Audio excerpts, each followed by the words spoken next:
So, I'm a man who likes to keep his promises, and I did say that I was going to do an episode like this. The last time I was doing an episode kind of like this, I figured I might as well just do it. Plus, also, International Men's Day was this past Sunday, and, I didn't really put up any posters to say, it's great to be a man and shit. So, you know what? I might as well just do the episode. But before I can get into any of that, where are my manners? I should have started with an intro, so welcome to Breaktime on West Side, your number one Breaktime podcast, coming to you from Nairobi, Kenya. The man on the mic is Sir Denver B. This is a shortened, less edity, much more intimate, less instrumentally version of the typical podcast episodes that I do. And if you're one of those people that started listening like out of the blues over these past couple of weeks, the typical episodes are resuming like from next week. So you will get a chance to experience the full break time episode when it comes out, at least from next week. So anyways, like this one was planned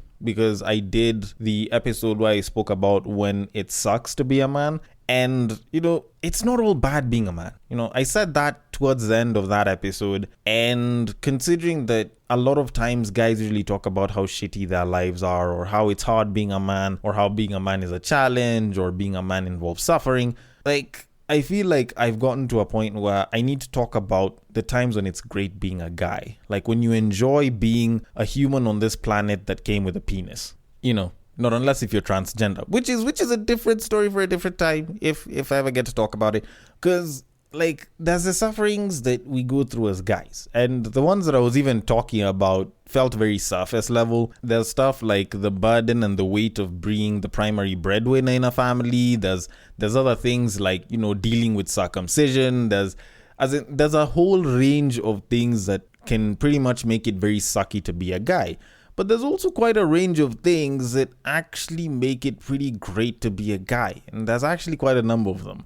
I think the typical guy is glad that they're a guy, or at least they're glad that they're in the body that they came in. Or even though they're not glad, they're working towards getting to a point where they are. Because most guys tend to have an internal locus of control, as opposed to an external one, which is more of a women's thing. But unlike the last time when I was talking about things that you could probably argue are experienced by both genders, this time I will make it centered to guys.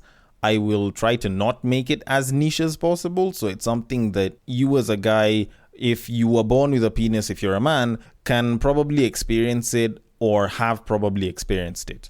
And it's something that's very, very relatable to guys. So anyways, all that said and done, let's look at the very first point, which I feel like if you were to ask most guys, when it's great to be a guy, they'll probably tell you it's when you have money, which is the first point. And yes, that one's true. The only thing is, unlike what I said earlier on about keeping it very guy focused, it's something that women could also say as well. When they have money, it's great to be a woman as well. But I don't think women actually understand how much of a difference having versus not having money is for a guy. Like, having money for a guy is like a woman putting on makeup, or a woman having all the confidence in the world and putting on makeup, and then some. Because you think about it, like I spoke about the whole bit about when it sucks to be a man. One of the things I mentioned was not being able to hit on a babe that you really like. And that's something that affects quite a lot of guys. But now, if you have the money, that's not really an issue. Like, a lot of guys, you'll actually notice there's a lot of guys that will tend to approach more and more women because they have money, as opposed to when they don't. When they don't have money, you don't find them trying to interact with people all that much. But the moment they have money, it's like they can talk to anyone. They want to talk to a bunch of babes, and they don't give a shit about shit. All right. And that's something that actually does really change the dynamic of how guys interact with other people and how guys are socially, just by, changing the number of digits that they have on their account.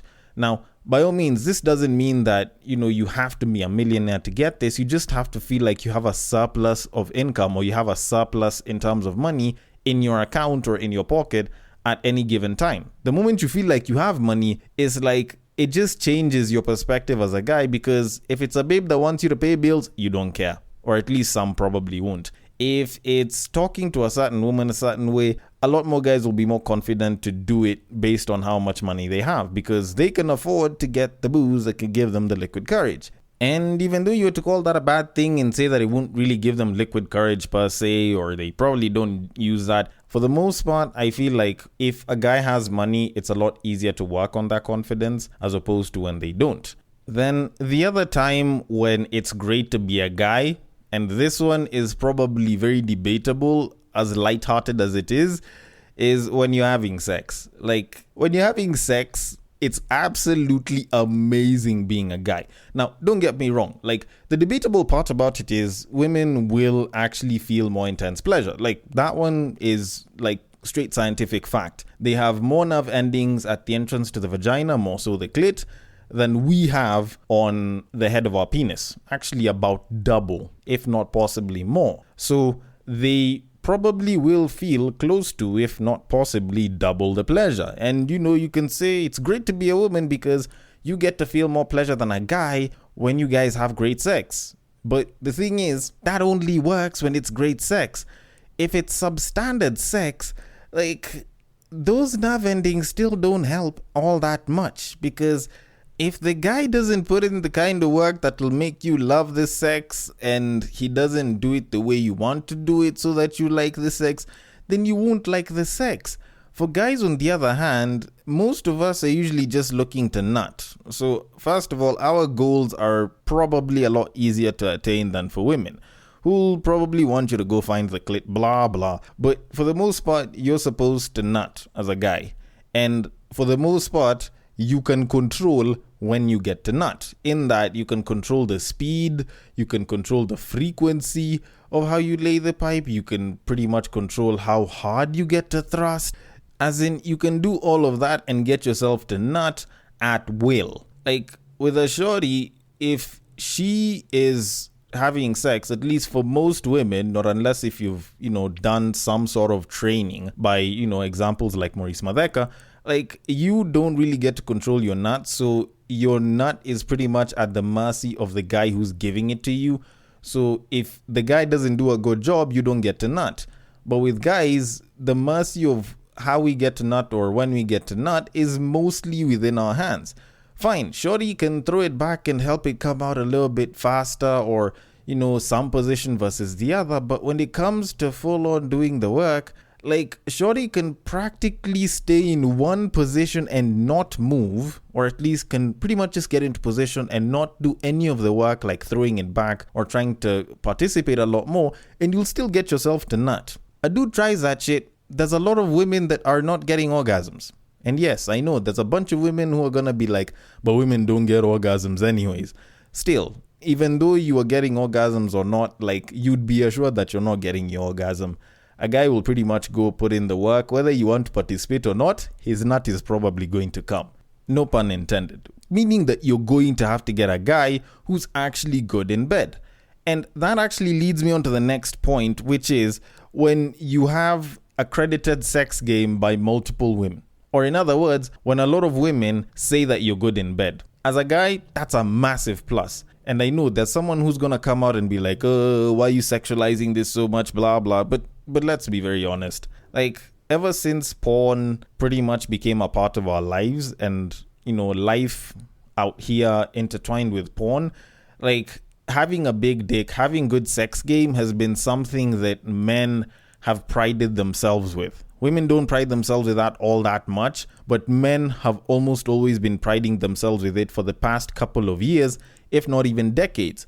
So if a bunch of babes talk about how good you are in bed, like, that shit is a big flex. It's actually a bigger flex than even having a high body count. Because don't get me wrong, like, a body count is, a good flex for a lot of guys. And, by all means, getting one woman, or at least getting a woman to open her legs for you, is a good thing. Getting multiple women to spread their legs open for you is great. But the thing that's even better is if a bunch of them really like it and they talk about how good you are. Like, that shit helps you so much, because while having a high body count is probably a good thing, if you have a high body count and most of those, if not all of those women would not want to sleep with you again, you're constantly going to be putting in the energy of trying to get another babe to lay pipe with. But if you're really good at what it is that you do in the bedroom as a dude, then the babes will just bring themselves back. So essentially, it's going to be less effort for you to attract pussy.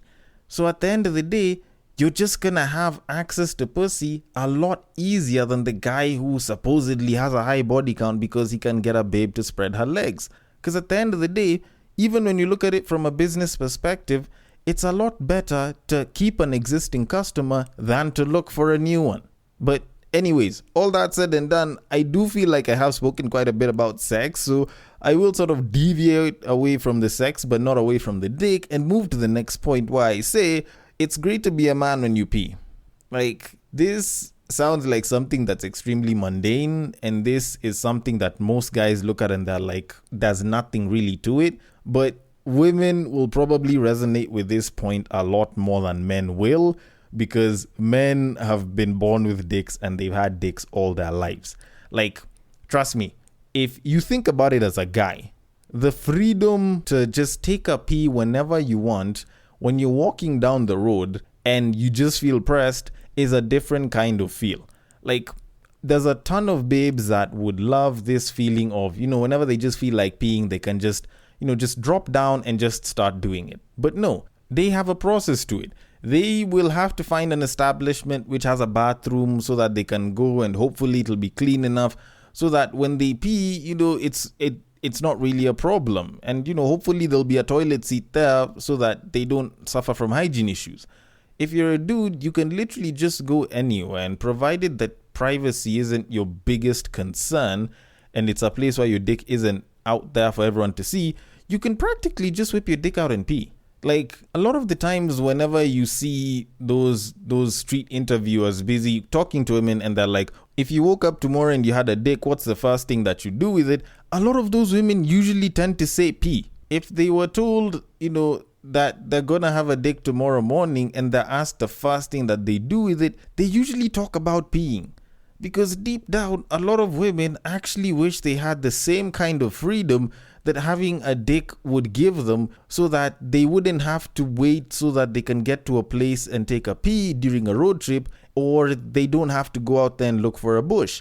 They can just do it like us guys and stop on the side of the road, walk out of the car, and just open up our zipper and let it rip, But with that said, let me move to the last but definitely not the least. When you are at the top of the pyramid, or you're at the top of whatever field you're in or whatever profession that you are a part of. So, for example, if you're considered a thought leader, if you're considered, the topmost person in the company in that particular profession, like, you as a guy will almost always find it great. Now, of course, there's responsibilities to it and everything, and, sometimes you might have a little bit of scrutiny, but the fact that you will have people who are younger than you look up to you, you will have people that are possibly older than you look up to you, you'll have your peers look up to you, and you'll have different people coming to you for assistance and advice. Like, that shit is a flex in and of itself, and there's a certain elevated sense of feeling when you get to that point.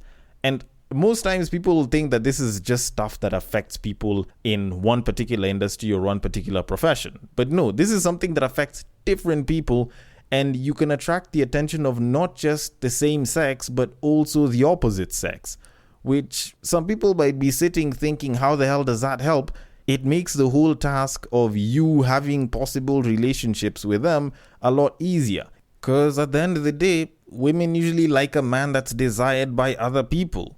So to kind of conclude all of this, I just want to say that whether you've gone through some of these situations, whether you've gone through all of them, or maybe just one or two, or even none, at the end of the day, it's great to be a guy. Being a guy has its challenges, but you can't run away from some of the really, really nice things that come with being a guy.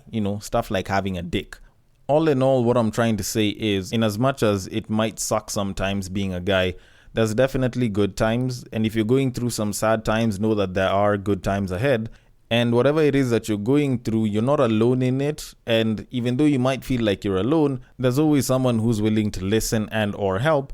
And, all in all, we are rooting for you. Either way, if you have some great to be a guy type experiences you'd like to share, at Breaktime on Westside on Facebook and on IG is where to reach me at. On Twitter, you can hit me up at Bagaka. The D is the handle. Thank you so much for listening all the way till the end. The regular episodes resume from next week. And thank you so much for listening all through this time. And I will catch you guys on the next break.